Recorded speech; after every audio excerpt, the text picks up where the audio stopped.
again, my friends. Okay, so this is part three of the four-part breakdown of the discussion I had with the apologist Thomas from the YouTube channel Knowledge is Power. A quick recap for those who are watching this video before the other ones.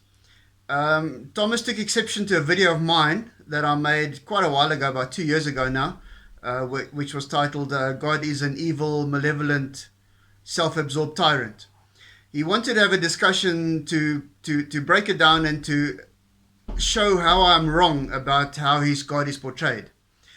So I've broken this down into several videos. This one deals with God being vindictive.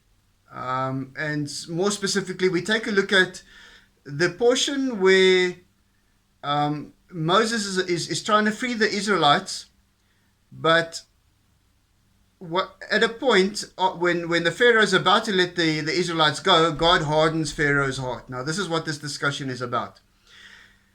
If you like to see an apologist spinning his wheels and talking in circles, you'll love this video. Take a look. I'd love to hear what your thoughts on it. Enjoy. Conversations. Okay, we'll just try to say it and then we'll kind of address it briefly if we can. Let's try vindictive. Okay, all right. God is vindictive. Okay. In Exodus 9, verse 12, so this is where the whole story with the Pharaoh and Moses and the plagues and all that nonsense. When at one stage during the plagues, early on in the plagues, the Pharaoh was prepared to let these people go. But then God hardened Pharaoh's heart. So it made it impossible for Pharaoh to allow the Israelites to leave, because God had hardened Pharaoh's heart. Okay, now when you read that story, when you read it, at first it says Pharaoh could harden his own heart. Okay. And then later on, God hardened Pharaoh's heart. Okay, yeah, but how? All right, let me explain this something to you. Okay. Let's say you're a ruler, all right, and you have all these slaves, all right, and then they come to you and they say, hey, our God has appeared to us and wants us to go worship him in the wilderness for 3 days. All right. Yeah. Now, what about you say? I don't know. Maybe it depends. Maybe yes, maybe no. All right. You probably would say no. You say, yeah, y'all must be crazy to think I'm going to let you go. Okay. All right. Let's just say no. Yeah. All right. You probably would. All right. So yeah. Okay. So initially you're going to say no. Then, okay, I got to try to remember the story, but initially, okay. Then they did a sign. Moses and Moses did a sign. Yep. With the rod, it became a serpent, and but the magic practicing priests did the same thing. Okay, so he's really not going to have any fear. It's like, okay, well, you did that. My magic practicing priest did the same thing. So no, I'm not letting them go. All right. So then they do something else. The story keeps going on for a couple of more signs that the magic practicing priest did the same thing. Okay. But still, the Pharaoh wouldn't let him go. Okay. Now then. So his heart, he wasn't letting him go on his own. God didn't do anything to him. Correct. Right. So his heart was hardened itself. Correct. Then either the fourth, I think it was the fourth sign. After the fourth sign, then the magic practicing priest couldn't repeat it. And they said, hey, it's the finger of God. Okay. But Pharaoh still said, no, I'm not letting him go. Okay, so then what happens is there's more plagues that happen, and then Pharaoh is bent on not letting them go, just like a lot of rulers would be. He's like, I'm not letting these slaves go. You know, then you're gonna have these things happen where God's gonna show his power, and you would think that you would yield, okay, because hey, this is God. He said let him go and for a certain period of time, but he says no, I'm not going to do that. All right, so then he didn't yield. He didn't humble himself. So he hardened himself. Then the rest of the signs that God's going to bring on you is just going to make you mad. It's going to make him mad because he has no intention. He already hardened his heart. So then God brings upon different signs that he's showing his power, and he just keeps hardening his heart. Even some of the people, some of his own people said, "Hey, let him go, let him go. Egypt's being ruined." But I it was agree. him. All right, so I agree. So you can have things people may do to you where you harden your heart. I agree. You know? So that's what happens. No, I agree with you. What's that? I agree with you. All right, so what's your accusation? Go ahead. I'm waiting for it. Okay. My accusation is, yes, the Pharaoh had hardened his heart. And then God started bringing plagues, plague after plague after plague. At some point, Pharaoh went, the cost is too high. My people are suffering. My Egyptian people are suffering. This cost is too high. I'm going to let these people go. Then God, who wasn't finished showing off, hardened Pharaoh's heart, so he couldn't let them go. God actually hardened Pharaoh's heart. He didn't harden his own heart. He wanted to let the people go. No. See, this is what I'm saying. You keep bringing it's false. That's why people are misled, because they listen to false premises. I just told you, and if you can go back and read it, Pharaoh hardened his own heart first. I agree. Okay, so don't say that Pharaoh didn't harden his heart and then God did it. Because it says in the book, in the passage, it says God hardened Pharaoh's heart. Exodus 9 verse 12. Okay, I acknowledge that. Okay, but you're not understanding. See, you're not including the whole story. Pharaoh hardened his heart first. Yes, I agree. All right, so his heart's already hard. Then correct. When God brings upon these other things, it's just cementing Pharaoh in his already hardened heart.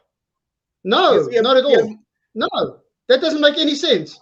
Well, the only reason why God would have to harden Pharaoh's heart was because Pharaoh had softened his heart. He had looked at these plagues and gone, the cost is too high.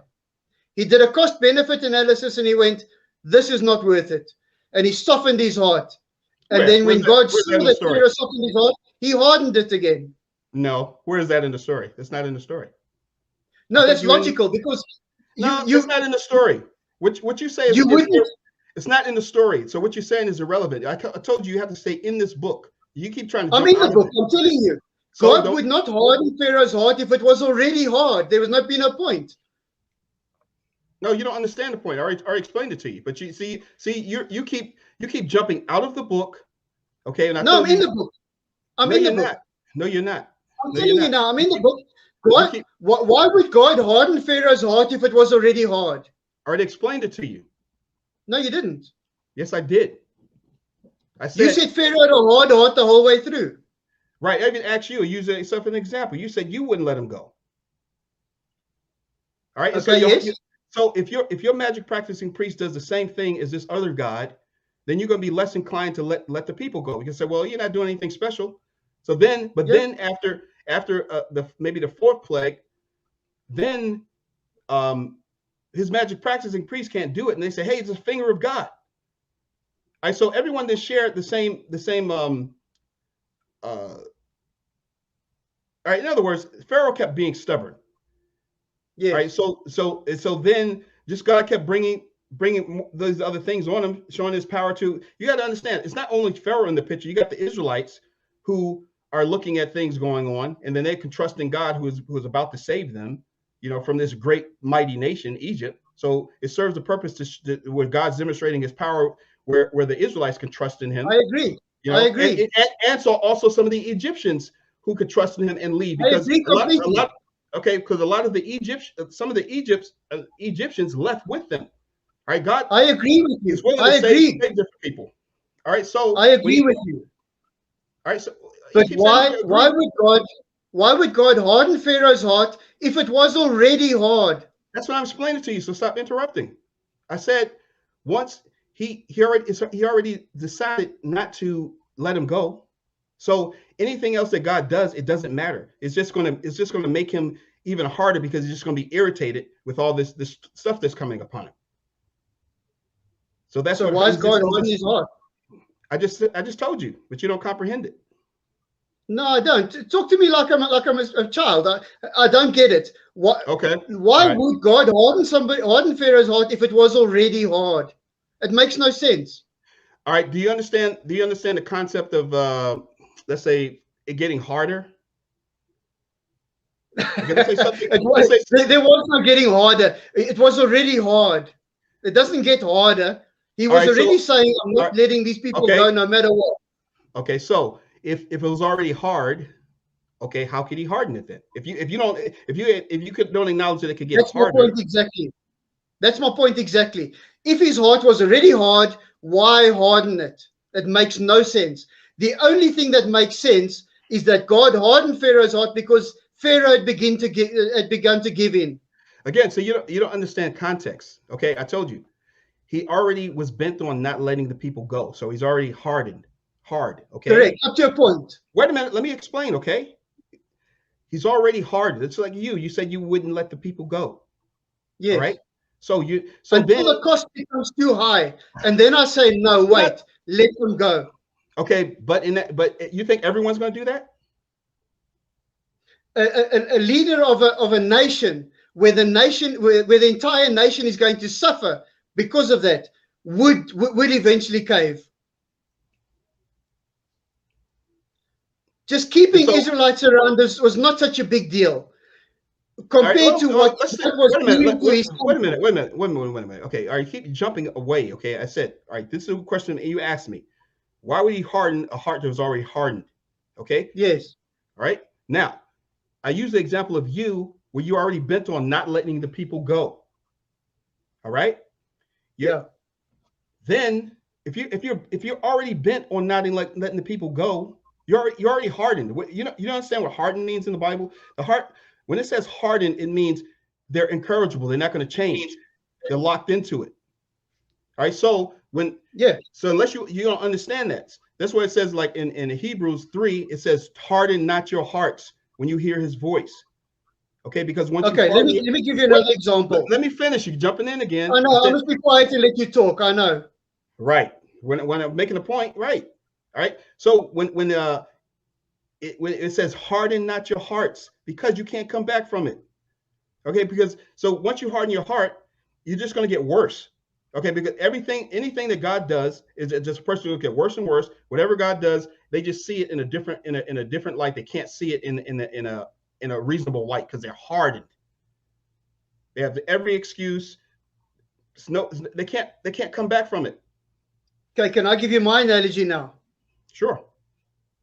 All right, imagine I'm in my house and I have some captives. I have hostages that I've taken.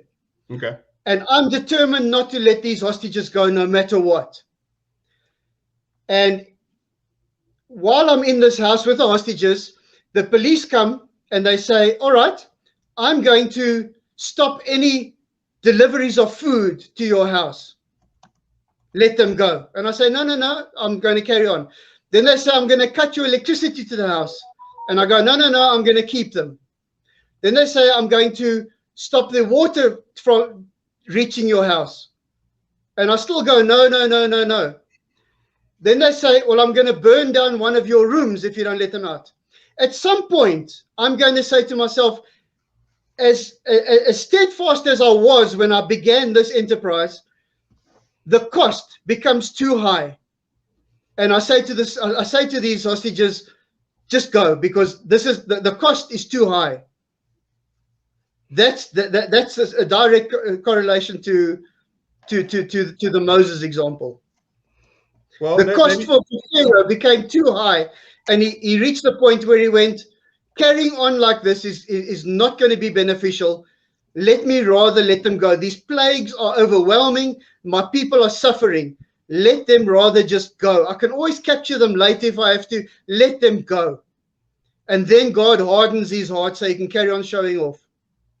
okay. All right. Well, you think all world rulers. So you don't think so you believe everyone's benevolent. No, I think there's always a point where the cost benefit ratio, the cost is too high for the benefit. At some point that there has to be a point where the cost is too high, and Pharaoh realized where the cost was. Okay, but if let's say you have people today though that speak against God. They don't have any fear of him. You know, Doesn't matter. well, they don't That's got yield. nothing to do with the story. And in the Bible, okay, since we're in the Bible it shows that men eventually are going to gather against God and try to fight him. The War of Nothing Armageddon. to do with the story either. Yes, it does. It shows character of people who are willing to resist God. You think that No, you it think shows you think it wait a shows minute, that wait the a minute. Pharaoh reached a point where the cost was too high, and he decided to let them go, and God hardened his heart so he could carry on. Well, There's no again, other reason to harden somebody's heart if it is already hardened. okay, but you don't understand what you're saying. You're Yeah, no, you're maybe acknowledging not. you're acknowledging that his heart is already hardened. All No, right, so up well, to a point. let me And then say there this. comes a point where the cost becomes too high and he softens his heart. Well, he didn't do that though. How do you know? That's what the story. We're in this story. He didn't do that in this story. In this No, in the fictional story, God hardens the Pharaoh's heart, which means it wasn't hard, it was soft. That's why God had to harden his heart again, because it had become soft. All right. Well, okay. You don't harden the heart of somebody whose heart's already hard. It makes all no right. sense. All right. Well, it doesn't make sense to you, but and it does make sense as far as what the story says. I already explained it to you. But we're gonna end here, Gary. Okay. All right. Thanks for watching. I'm going to link the original video down in the description, as well as the link to my original video, the one that he didn't like, as well as to the other two videos that have been made in the series already. Um, don't forget to, if you haven't already, like and subscribe. As I always say, if you have subscribed, share this video with somebody who hasn't. Maybe they'll like it. Maybe they'll enjoy it. Also, don't forget, I've now got a website, www.truthseekingatheist.com, which has a whole lot of truth. Things that I've looked up, things that I've used in these videos, and I'm going to use in other videos. The website is being updated all the time. You might find some interesting things there. Once again, thanks for watching. Hope you enjoyed it. And until I speak to you again, keep well. Goodbye.